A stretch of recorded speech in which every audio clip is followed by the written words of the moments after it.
بسم اللہ الرحمن الرحیم۔ السلام علیکم، میں اسد اللہ خان ہوں۔ سلیمان شہباز صاحب کی بڑکیں آج آپ نے سنی ہیں۔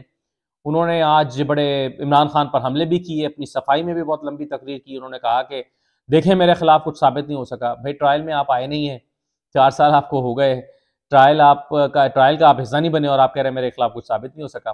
بہرحال قدرت مہربان ہے اور جو ہے وہ ریلیف مل رہا ہے۔ آج ہی میں نے آپ کو بتایا تھا، رات خبر دی تھی کہ سعد رفیق صاحب بھی آج بری ہو جائیں گے، لیکن آج اتفاق سے جج صاحب نے چھٹی کر لی تو کچھ دن کے لیے یہ معاملہ ٹل گیا۔ لیکن بہرحال سعد رفیق اور سلمان رفیق صاحب کی بھی بریت جو ہے وہ عنقریب ہے، ہونے والی ہے۔ دوسرا، آج ہی یہ خبر آئی ہے سلمان شہباز صاحب کا جو کانفیڈنس آپ دیکھ رہے ہیں، اس کے بعد ایک اور خبر یہ آئی ہے کہ نواز شریف صاحب بھی اسی پیٹرن پر پاکستان آ رہے ہیں جنوری کے دوسرے ہفتے میں، یعنی وہ بھی حفاظتی ضمانت طلب کریں گے اور پھر کہیں گے جی میں عدالتوں کا سامنا کروں گا، مجھے آپ گرفتار نہ کریں۔ عدالت کہے گی جو اوکے، گرفتار نہیں کرتے، اور نواز شریف صاحب جو ہیں وہ پاکستان تشریف لے آئیں گے اور ساتھ ہی مریم بھی آئیں گی۔ وہ مریم جو ایک چھوٹی سی سرجری اپنے والد صاحب سے ملنے کے لیے گئی تھیں، وہ ابھی تک واپس نہیں آئیں۔ اچھا، اسی دوران میں نون لیگ کے حلقوں میں ایک چیز ڈسکس ہو رہی ہے اور وہ یہ ہے کہ نون لیگ کی اعلیٰ حلقوں میں ایک چیز پر مشاورت ہوئی ہے، وہ یہ کہ حمزہ شہباز جو ہیں وہ بہتر طریقے سے پرفارم نہیں کر سکے کسی بھی کیپیسٹی میں۔ ان کے اندر وہ حمزہ شہباز صاحب کے قریبی لوگ جانتے ہیں کہ ان کے چند قسم کے کچھ مسائل ہیں۔ مثلا یہ ہے کہ وہ اپنی دنیا میں مگن رہتے ہیں، پھر یہ ہے کہ وہ اس طرح سے جو ہے وہ عوامی آدمی نہیں ہیں، اس طرح سے کارکنوں کے ساتھ ان کا ربط تعلق نہیں ہے۔ تو سوچا گیا کہ پنجاب میں ایک فریش جو سٹارٹ ہے، وہ ایک فریش چہرہ لایا جائے اور اس کو نئی ذمہ داریاں دے کر کہا جائے کہ تمہیں میدان میں اتارا ہے، ذرا ایک نئی انرجی کے ساتھ ایک آدمی میدان میں اتارا جائے۔ تو اس پر غور ہوا ہے کہ حمزہ شہباز کو فی الحال دی جائے رخصت اور ان کی جگہ پر سلیمان شہباز کو پاکستان کی سیاست میں ان کیا جائے۔ لیکن یہ جو لوگ مجھ سے چیزیں شیئر کر رہے ہیں یا خبریں شیئر کر رہے ہیں، ان سے میرا کاؤنٹر آرگومنٹ یہ ہے کہ بھئی سارا کاروبار جو ہے وہ سلمان شہباز دیکھتے ہیں، تو کاروبار تو بیٹھ جائے گا۔ اور مجھے ڈاؤٹ ہے کہ نہیں، ایسا نہیں ہوگا۔ سلمان شہباز جو ہیں شاید وہ پاکستان کی سیاست میں کہاں جو ہے وہ اتنی دلچسپی رکھیں گے۔ تو کہنے والے مجھے یہ کہہ رہے ہیں کہ نہیں، کاروبار تو حمزہ بھی دیکھ سکتے ہیں، اور دوسرا یہ کاروبار ایک پیٹرن پر چل رہا ہے، اور تیسرا یہ کہ سلمان شہباز کاروبار اور سیاست دونوں اکٹھی کیوں نہیں دیکھ سکتے، اور تیسرا یہ ہے کہ سلمان شہباز کے ساتھ اس موضوع پر بات ہوئی ہے اور انہوں نے اپنی آمادگی ظاہر کی۔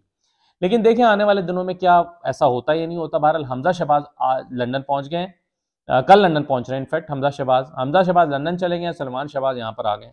اب حمزہ شہباز کی کل یا پرسوں میٹنگ بھی ہے نواز شریف صاحب سے، تو دیکھیے کیا وہاں پر امور طے پاتے ہیں۔ اور وہیں پر خرم دستگیر بھی موجود ہیں، انوشا رحمان تو خیر پہلے سے ہیں، پھر پرویز رشید صاحب، تو وہاں پر بھی حتمی مشاورت کا عمل شروع ہو گیا ہے، اور کچھ اور لوگ بھی آئندہ دنوں میں آپ دیکھیں گے کہ لندن جائیں گے اور نواز شریف صاحب جو ہیں وہ واپسی کی تیاری شروع کر دیں گے۔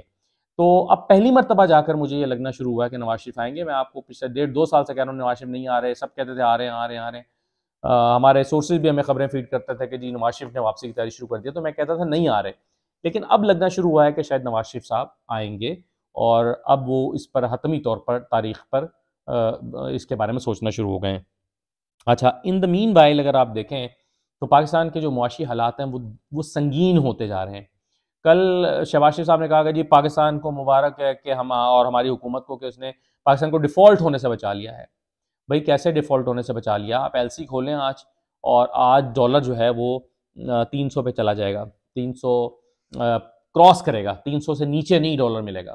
ابھی بھی نہیں مل رہا، ڈالر مل ہی نہیں رہا، لیکن آپ کھولیں ایل سیز کھولیں تو آپ دیکھیں گے ڈالر کے حالات کیا ہوں گے۔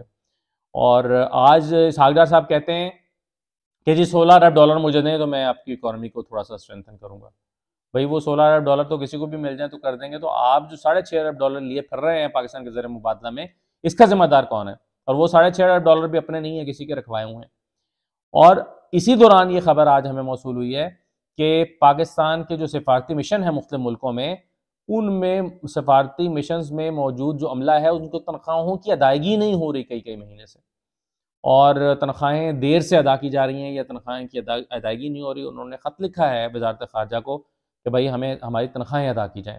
اب آپ جانتے ہیں کہ اس میں صرف کوئی ڈپلومیٹس یا اس طرح کے وہ نہیں ہوتے، صرف سفارتی عملے میں سفارتکار یا سفیر ہی نہیں ہوتا یا ہائی کمشنر ہی نہیں ہوتا، اس میں چھوٹے ملازمین بھی ہوتے ہیں، اس میں ٹیکنیکل عملہ بھی ہوتا ہے، اس میں کوئی سیکیورٹی کا عملہ بھی ہوتا ہے، اس میں کافی سارے لوگ ہوتے ہیں اور کم تنخواہ والے لوگ بھی ہوتے ہیں۔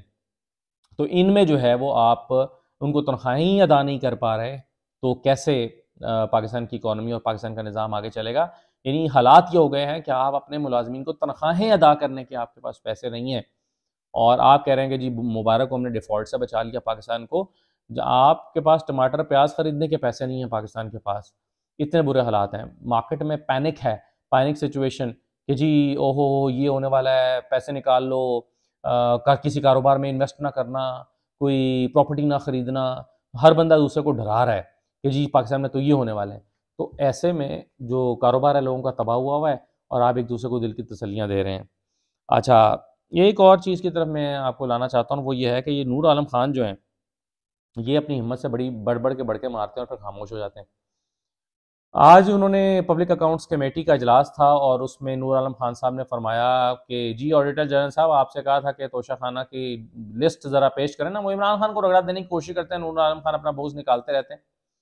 تو انہوں نے کہا کہ آپ نے کہا تھا کہ آپ سے کہا تھا کہ وہ لے کر آئیں، تو انہوں نے کہا کہ جی وہ کیبنٹ ڈویژن جو ہے وہ ہمیں دے نہیں رہی ڈیٹیلز، وہ کہتی ہے کہ جی یہ سیکرٹ معاملات ہیں۔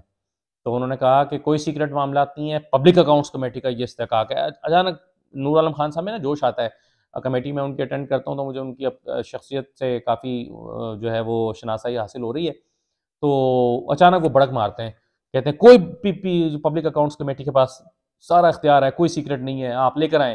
بلکہ صرف یہی نہیں، صرف سیاستدانوں کے نہیں، جرنیلوں کے بھی نکالیں، ججز کے بھی نکالیں، بیوروکریٹس کے بھی نکال کے لائیں 10 سال کے۔ تو اب انہوں نے بات سن تو لی، لیکن یہ قصہ گول ہو جائے گا۔ مجھے معلوم ہے نا، پہلے بھی کئی مرتبہ ایسے قصے آتے ہیں اور پھر گول ہو جاتے ہیں۔ تو جیسے ثاقب نثار کو بلا لیا تھا، بلائیں جی ثاقب نثار کو، وہ بڑی خبر بن گئی اس دن میڈیا کی، لیکن گول ثاقب نثار نہ آئے، نہ ان کو دوبارہ بلایا گیا، نہ دوبارہ اس کا ذکر ہوا پبلک اکاؤنٹس کمیٹی میں کہ بھائی وہ ثاقب نثار کو بلایا گیا تھا۔ تو کل ایک ڈنر میں تھے ہم، تو وہاں پر نور عالم خان صاحب بھی تھے، نون لیگ کی کافی اہم شخصیات اور بھی موجود تھیں۔ تو نور عالم خان صاحب ہر ایک کو روک روک کے کہہ رہے تھے کہ میں عمران خان کو بلانے لگا ہوں پی ایس سی میں۔ کوئی کہتا تھا ہاں جی نور عالم خان صاحب کیسی چل رہی ہے پبلک اکاؤنٹس کمیٹی؟ میں عمران خان کو بلانے لگا ہوں پبلک اکاؤنٹس کمیٹی میں۔ اچھا کب بلا رہے ہیں؟ بس جلدی بلانے لگا ہوں عمران خان کو۔ تو وہ کل ہر ایک سے یہ کہہ رہے تھے کہ میں پبلک اکاؤنٹس کمیٹی میں عمران خان کو جو ہے وہ بلا رہا ہوں۔ اب عمران خان کو استحقاق کمیٹی نے 2 دفعہ بلایا ہے، عمران خان کہاں آتا ہے آپ کی کمیٹی میں؟ اور عمران خان جو ہے وہ آپ بلا لیں گے تو کیا ہوگا؟ ثاقب نثار آپ کے کہنے پر نہیں آتا، عمران خان کہاں سے آنے لگا؟ تو یوں جو نون لیگ والے ہیں یا عمران خان مخالف لوگ ہیں، نور عالم خان ویسے تو تحریک انصاف کے ہیں، پبلک اکاؤنٹس کمیٹی چلا رہے ہیں، اور نور عالم خان صاحب جو ہیں وہ عمران خان کو ہی پبلک اکاؤنٹس کمیٹی میں بلانا چاہتے ہیں۔ اور میں نے آپ کو بتایا کہ بڑک انہوں نے مار دیا کہ ججز کے بھی لے کر آئیں اور جرنیلوں کے بھی لے کر آئیں، 10 سال کے جو توشہ خانہ کے۔ یہ مطالبہ کرتا کرتا تو بھائی جان ارشد شریف بیچارہ دنیا سے چلا گیا ہے، تو آپ جو ہے وہ ان کے مانگ رہے ہیں سب کے توشہ خانہ کے ریکارڈ۔ تو مجھے پورا یقین ہے کہ دوبارہ اس کا ذکر نہیں کریں گے نور عالم خان صاحب، کسی اگلی پبلک اکاؤنٹس کمیٹی کریں گے تو میں بتاؤں گا آپ کو کہ آج انہوں نے پھر ذکر کیا کہ وہ کیوں نہیں آیا توشہ خانہ، لیکن کریں گے نہیں، بس آج انہوں نے کہہ تو دیا ہے، شاید دوبارہ سیاستدانوں کا بھی نہ پوچھ پائیں اسی وجہ سے وہ۔ تو یہ جی چیزیں چل رہی ہیں اور حالات جو ہیں وہ پاکستان کے اچھے نہیں ہیں۔ اجازت دیجیے، اللہ حافظ۔